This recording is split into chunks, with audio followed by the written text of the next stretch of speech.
Leia a Bula, um podcast com Dante Gallian, sua dose semanal de literatura e saúde da alma. Episódio 11. E agora, o que fazer? Sempre sei, realmente, só o que eu quis, todo o tempo, o que eu pelejei para achar. Era uma só coisa, a inteira, cujo significado vislumbrado dela eu vejo que sempre tive. A que era? Que existe uma receita, a norma de um caminho certo, estreito, de cada uma pessoa viver. E essa pauta cada um tem. Mas a gente mesmo, no comum, não sabe encontrar. Como é que sozinho, por si, alguém ia poder encontrar e saber? Mas esse norteado tem que ter. Senão, a vida de todos ficava sempre sendo o confuso dessa doideira que é. E que, para cada dia e cada hora, só uma ação possível da gente é que consegue ser a certa. Aquilo está no encoberto. Mas, fora desse consequência, tudo o que eu fizer, o que o senhor fizer, o que o Beltrano fizer, o que todo mundo fizer, ou deixa de fazer, fica sendo falso. E é o errado. Ah, porque aquela outra é a lei, escondida e visível.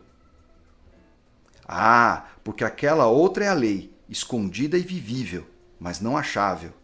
Do verdadeiro viver, que para cada pessoa, sua continuação já foi projetada. Como o que se põe em teatro para cada representador, sua parte que antes já foi inventada num papel. Esse trecho magnífico pertence a um dos maiores romances da literatura em língua portuguesa e, de maneira particular, da literatura brasileira.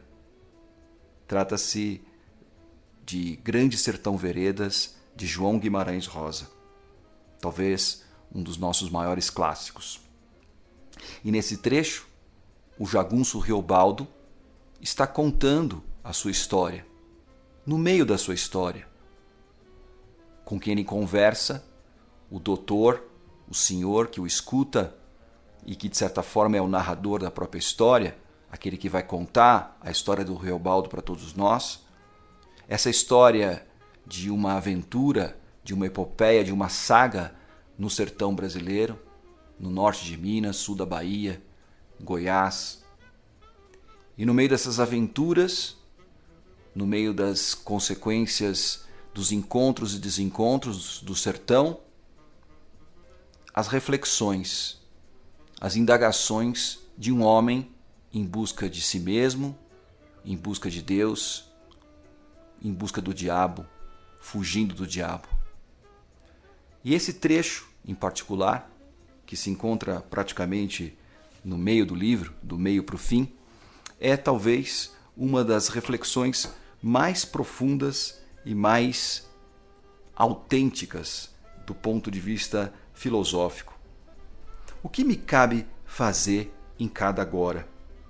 Walter Benjamin, o filósofo alemão do começo do século XX, de certa forma contemporâneo do Reobaldo, recolocava essa mesma questão no conceito de Jetsein, intraduzível por uma palavra em português, mas que alguns tradutores tentam definir como agoridade.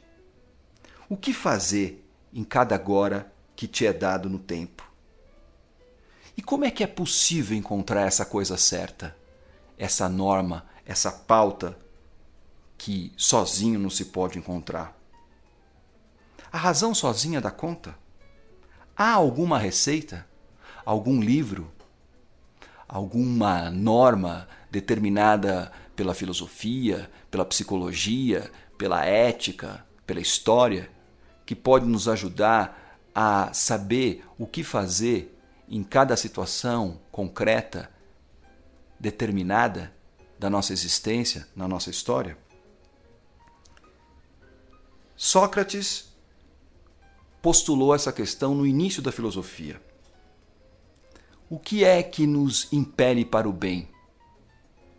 Platão, ao contar a sua história, e de maneira particular a sua última fase da sua história, na Apologia de Sócrates, quando Sócrates então tem que enfrentar o tribunal de Atenas, condenado por haver pervertido os jovens atenienses a partir da sua filosofia, a partir dos seus questionamentos, Sócrates diz que o que ele faz é movido por uma necessidade, algo que ele mesmo chama de daimon, e que talvez a tradução em português para demônio seja um tanto quanto imprópria.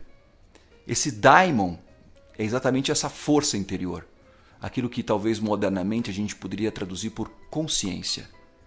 A consciência que nos impele, a consciência que nos força, a consciência que nos está sempre apontando o que é possível e o que é necessário fazer para se obter o bem, para se obter a verdade em cada momento da nossa vida. Sócrates falava da introspecção.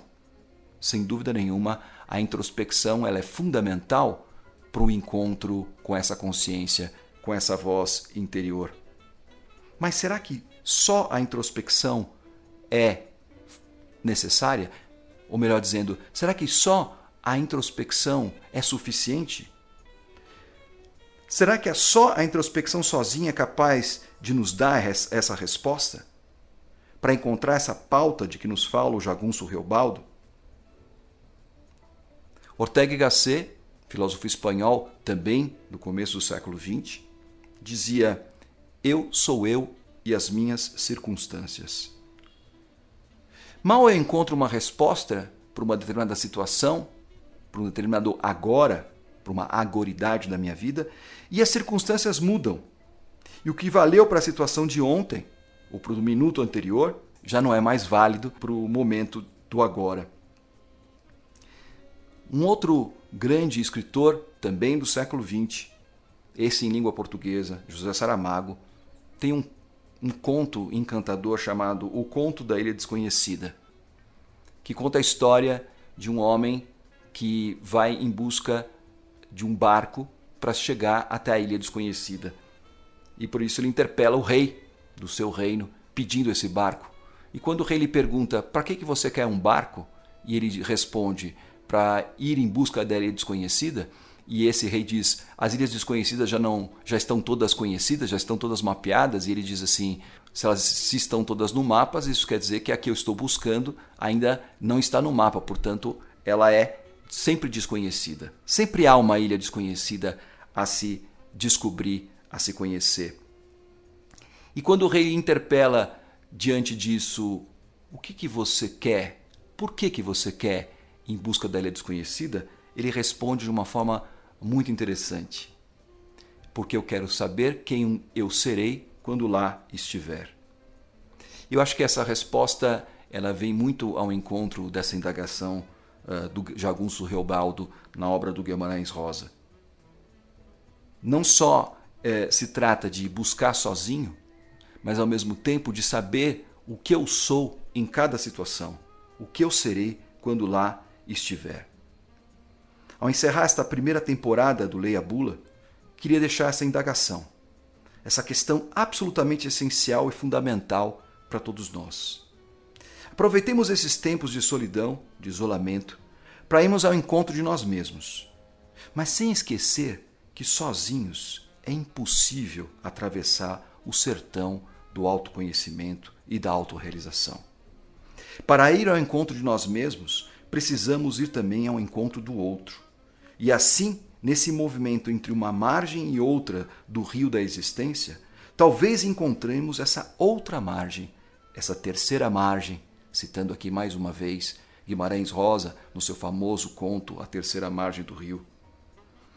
Essa terceira margem que tanto nos faz falta e que tanto nos é necessária para que a gente encontre a nossa pauta e para que a gente seja. Ser quem a gente realmente tem de ser.